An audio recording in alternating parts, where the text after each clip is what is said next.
Hey guys, welcome back to Misha's Corner. Today I'll be making some candied yams, and yep, so that's pretty much what I'll be doing.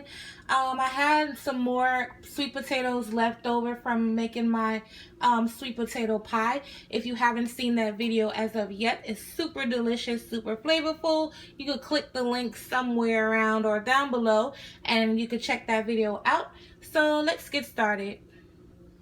So I have my spices over here. What I am doing differently compared to most recipes that are online is I'm going to use some Chinese spice.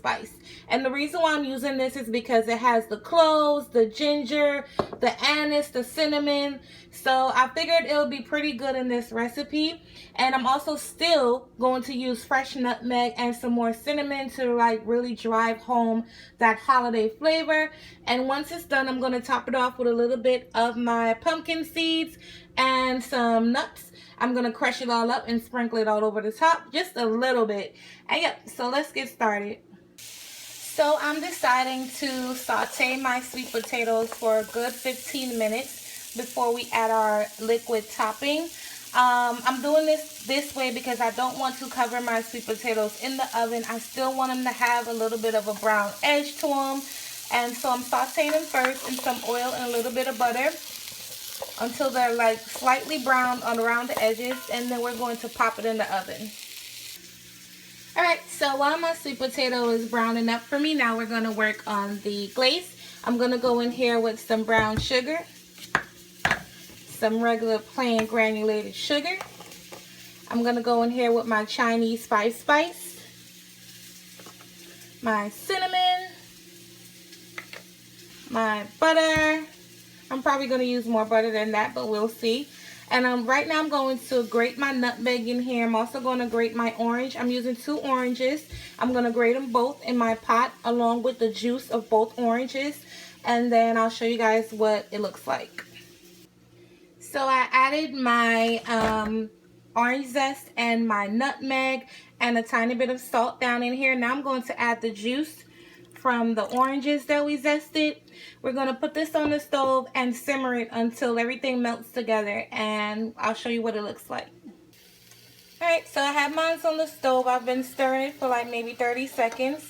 This thing smells amazing. Like that Chinese spice is really doing this justice. And I'm happy I gave it a try because it absolutely worked. How did I know that it worked? Because I already tasted it. So make sure you taste your food, guys, especially for salt. And yep, so I'm going to show you what it looks like once it's done, and we're going to pour it all over the potatoes. Alright, so now the sauce is done, I'm going to add my vanilla in. And the vanilla is definitely to taste, but again, all ingredients will be on my website and listed below in my description box. The link will be listed below in my description box. Alright, so these are what my potatoes look like after we gave it that head start. Now I'm just going to take the sauce and pour it all over my potatoes. Yum. Oh.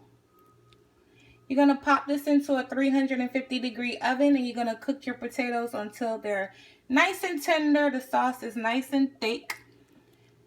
And every 20 minutes, I'm going to make sure that I coat my potatoes and pop them back in the oven. Look at these potatoes. They're not even in the oven yet. Yeah, I'm happy I tried this method. I don't know. It's like when you cover it, I understand it needs to cook the potatoes once you cover it. But all that extra moisture, to me, waters down what you worked so hard to accomplish with this sauce. Which is why I gave it a head start on the stove so that it wouldn't need to be covered in the oven. So pop this in the oven, guys, and give it about 30 minutes. And every 15 to 20, you're going to toss them in the sauce. Make sure they're all coated. These are what my potatoes look like after 30 minutes.